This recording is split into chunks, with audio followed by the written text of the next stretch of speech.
বাড়ি থেকে নিয়ে এসো? হ্যাঁ বাড়ি থেকে না, তোর লোক এই জায়গায় এখান থেকে খান নাহলে তোর জন্য না রাখা আছে কন্টেনারে। হ্যাঁ দেওয়া একটা ভিজলে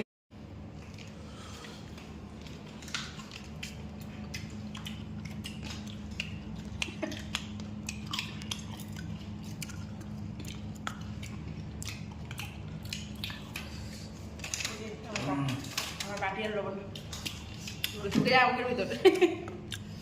দেখি যে চলে বড় বড় চাটা কিন্তু সময় টের পাচ্ছে। এই খাওয়া দাওয়া হয়ে গেল, এখন বাড়ির জন্য প্যাকিং হচ্ছে। বাড়ির জন্য নিয়ে যাবে মানে খাবে নিয়ে যাবে।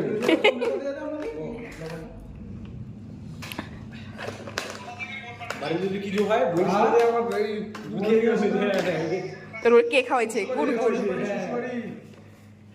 টাকা আমার কাছে নেই, ওদের তো আর নাই দুজনের। ঠিক আছে।